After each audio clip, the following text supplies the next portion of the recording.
क्या आपने कभी उड़ने वाले सांपों को देखा है? इन सांपों से आपका वास्ता न भी पड़ा हो तो आपने यूट्यूब वीडियो, डिस्कवरी चैनल या फिर फिल्मों में उड़ने वाले सांपों को जरूर देखा होगा। लेकिन आज हम आपको उड़ने वाले सांप या जिसे तक्षक नाग भी कहा जाता है कि साक्षात दर्शन करवाएंगे।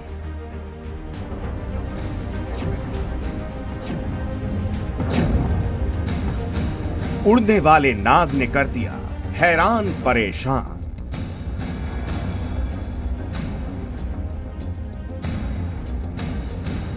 तक्षक ने पुख्ता कर दिए कलयुग के प्रमाण।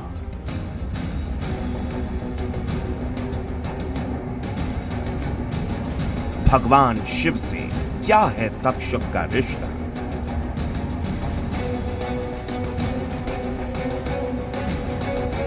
आज खुलेगा 900 साल के तक्षक का रहस्य।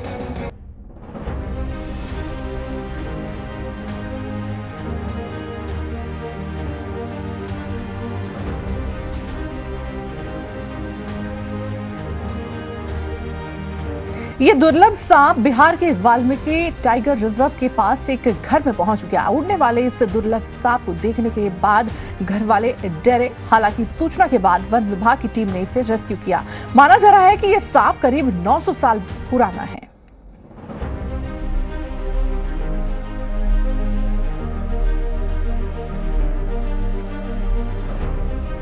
तक्षक नाग, ये नाम आपने महाभारत और भागवत कथाओं में सुना होगा, लेकिन आज हम आपको उसी महाभारत काल के तक्षक के दर्शन करवाएंगे, वो भी साक्षात। पेड़ की डालियों से लिपटे ये हैं तक्षक नाग, सांपों की वो दुर्लभ प्रजाति जो इस जंगल में यदा कदा ही दिखती है। इंडो नेपाल बॉर्डर पर वाल्मीकि टाइगर रिजर्व से निकलकर ये तक्षक नाग रिहायशी इलाके में पहुंच गए। मामला टंकी बाजार स्थित संजय पटेल के घर का है, जहां ये तक्षक नाग घर के दरवाजे की कुंडी से लिपटा हुआ मिला। दुर्लभ प्रजाति के नाग को देखकर परिवार के सदस्य डर गए और तुरंत वन विभाग को सूचित किया। वन विभाग की टीम मौके पर पहुंची और शुरू हुआ तक्षक का रेस्क्यू। तक्षक को जैसे ही रेस्क्यू करके जंगलों में छोड़ा गया, ये पेड़ों की टहनियों पर जा बैठा। तक्षक सांपों की यही खासियत है कि ये पेड़ की एक टहनी से दूसरी टहनी पर उड़कर पहुंच जाते हैं, या यूं कहें कि छलांग लगाकर पहुंचते हैं। तक्षक नाग को उड़ने वाला सांप भी कहा जाता है। तक्षक कहा जाला सर, बाकी इंग्लिश में ऑर्नेट फ्लाइंग स्नेक लिखी ना, देखिए बताइए। ज्यादा जहर ना वाला, माइल्ड गनमस वाला, हल्का जहर, छोटे बच्चा सब के खतरा ना। रिसर्च के मुताबिक ये उड़ने वाले सांपों की सबसे छोटी प्रजाति है। इसकी लंबाई करीब 3 फीट तक होती है। काले रंग के इस सांप पर हरी धारियां होती हैं। ये सांप पेड़ की एक शाखा से दूसरी शाखा तक उड़ते हैं और कई बार उड़कर जमीन और दीवारों पर भी आ जाते हैं। ये सांप उड़ने के लिए खास तरीके से हिलते हुए हवा में तैरते हैं और हवा में अंग्रेजी भाषा के अक्षर एस का आकार बनाते हैं। इन सांपों के शरीर का पीछे का हिस्सा एक तरह के ऊपर नीचे होने वाली मुड़ने की गतिविधि करता है। शरीर को फेंकने की यही गतिविधि उसे उड़ने वाला सांप बना देती है। इसी कारण से उन्हें ग्लाइडिंग स्नेक भी कहा जाता है। तक्षक नाग की भारत में पौराणिक मान्यता भी है। इसका जिक्र महाभारत काल में मिलता है। तक्षक का जिक्र महाभारत ग्रंथ में है। तक्षक को भगवान शिव के गले में रहने वाले नागराज वासुकी का छोटा भाई माना जाता है। महाभारत काल में जब पांडवों के पौत्र परीक्षित राज कर रहे थे, तब तक्षक ने ही उनको डसा था, जिससे उनकी मौत हो गई।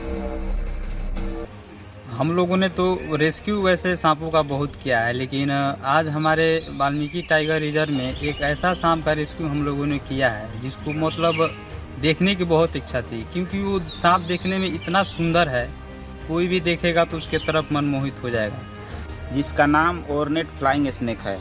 यह सांप ज़्यादातर पेड़ों पे रहना पसंद करता है। इसका औसत लंबाई 6 से 7 फुट तक होता है और यह मिडली वेनमस होता है। इसमें हल्का जहर होता है और ये काफ़ी शांत स्वभाव का होता है। ये जल्दी किसी को काटता नहीं है। एक बार फिर इन्हें स्पॉट किया गया, जिसके बाद इन्हें अपने नेचुरल हैबिटेट में छोड़ दिया। वन विभाग के अधिकारी इनके मूवमेंट को फिलहाल ट्रैक कर रहे हैं। तक्षक सांप आमतौर पर पहाड़ी इलाकों में पाए जाते हैं। वाल्मीकि टाइगर रिजर्व में इस प्रजाति का मिलना पर्यावरण के लिए सकारात्मक संकेत है। इस दुर्लभ वन्य जीव को देखकर टाइगर रिजर्व के अधिकारी भी काफी उत्साहित हैं, क्योंकि आखिरी बार इन्हें 1 साल पहले देखा गया था। एक बार फिर इन्हें स्पॉट किया गया, जिसके बाद इन्हें अपने नेचुरल हैबिटेट में छोड़ दिया गया। वन विभाग के अधिकारी इनके मूवमेंट को फिलहाल ट्रैक कर रहे हैं। तक्षक जो बता रहे हैं हम लोग इस सांप को, इसे ग्लाइडर स्नेक बोलते हैं। ये हमेशा ऊंची पेड़ों पे रहता है और वहाँ से फ्लाइंग नीचे की मतलब ग्लाइडिंग करता है, नीचे की ओर करता है। इसमें ग्लाइडिंग करने की एक वजह है इस सांप में।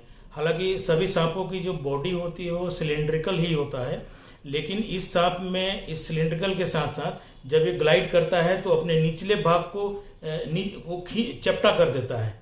मतलब वो गुलाई है तो उसको चपटा कर देता है, जिस कारण से इसे ग्लाइड करने में आसानी होती है। तो इसे ग्लाइडर स्नेक हम कह सकते हैं। और अगर पौराणिक ग्रंथों से देखें अगर यदि, तो श्रृंगी ऋषि के श्राप के कारण इसने जो ग्रंथों में छपा हुआ है कि ये जो है राजा परीक्षित को इसने डसा था, और डसने के बाद राजा परीक्षित की जो पत्नी ने इसे एक श्राप दिया था कि तुम कहीं भी है ना आने वाले समय में कहीं भी छिप नहीं पाओगे, और तुम्हारे शरीर के ऊपर मेरे सिंदूर के जो रंग हैं वो छींटे छींटे पूरी तरह दिखेंगे। तो आप देखेंगे इस सांप के ऊपर तो आपको ये नज़र आएगा कि लाल रंग सिंदूर की तरह से पूरे बॉडी पर इसके सिर से लेके पूंछ तक ये दिखता है। हालांकि ये विषैला नहीं है, फिर भी माइल्ड जो है विषैला तो है ही।